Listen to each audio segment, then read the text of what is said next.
Each year, mass shootings blast headlines, each pulling at our heartstrings as we mourn innocent lives lost while trying to piece together why and how they occur. But this year, there are a few that deserve more media coverage as they uncover possible deeper and darker problems. On August 8th, an armed gunman fired over 500 rounds of ammunition at the CDC building in Atlanta, Georgia, near Emory University. He struck at windows and police, killing an officer before succumbing to the gunfire. Reports from neighbors and his father highlight grievances with the COVID vaccine, claiming that he had illnesses and side effects due to the vaccine. Dr. Soda says the shooting reflects a broader hostility aimed at public health. It's been the worst year of my professional life. Yeah, without a doubt. Robert Kennedy Jr. recently serving as the 26th United States Secretary of Health and Human Services under the Trump admin, to some people is an anti-vaccine activist. When running for his own presidency election, he's promoted vaccine misinformation. So enmeshed with pharmaceutical money that it is impossible to separate them from the industry.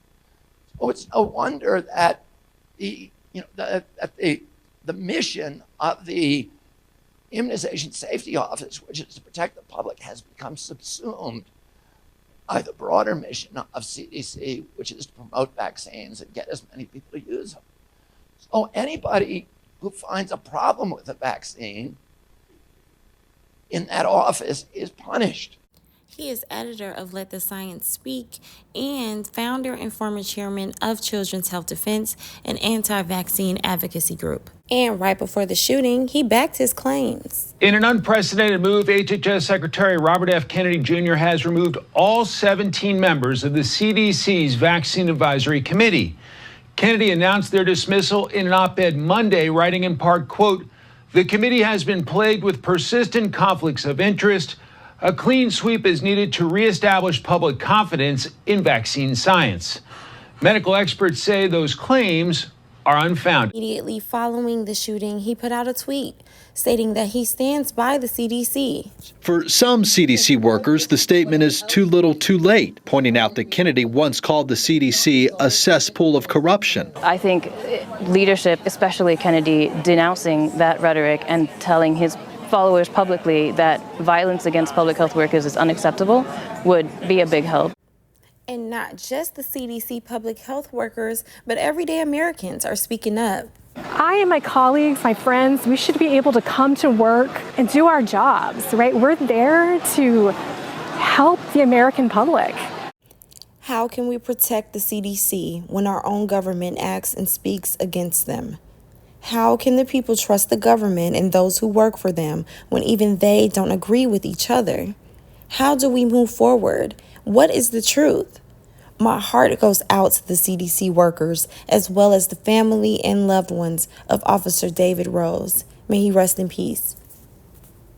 On June 14th, State Representative Melissa Hortman and her husband were shot and killed, and State Representative John Hoffman and his wife Yvette were shot in a targeted attack.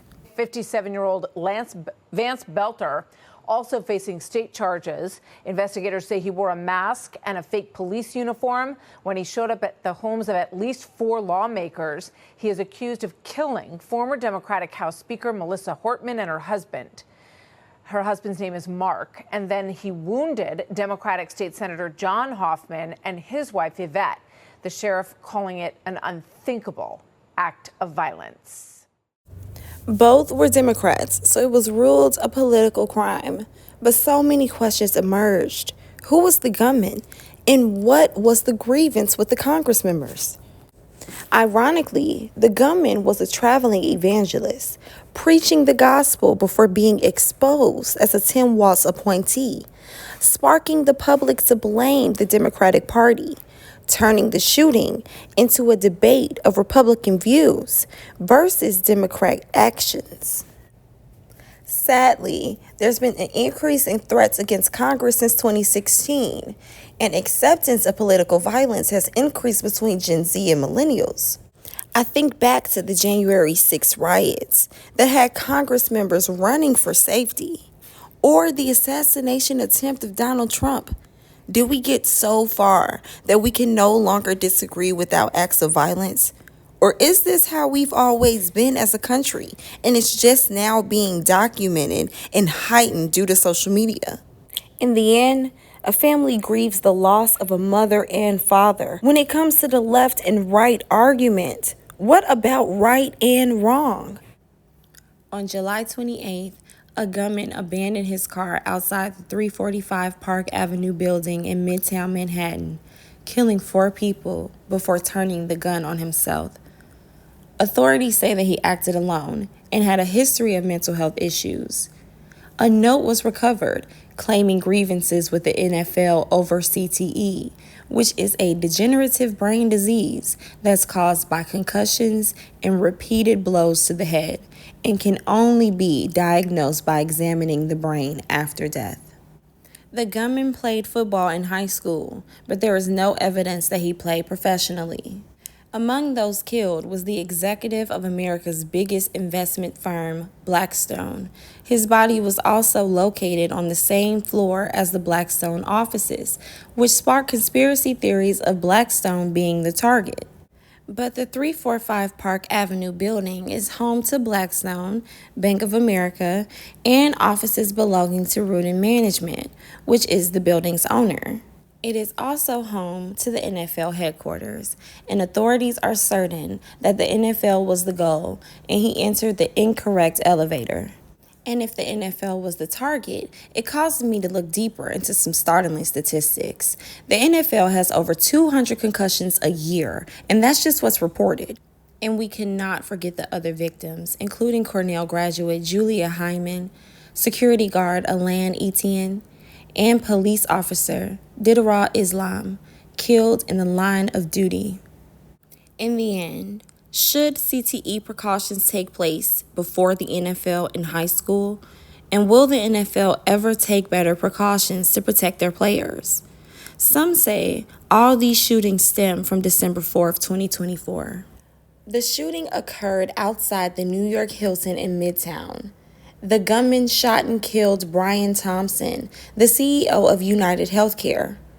After a 5-day manhunt, the gunman was caught at a McDonald's in Pennsylvania.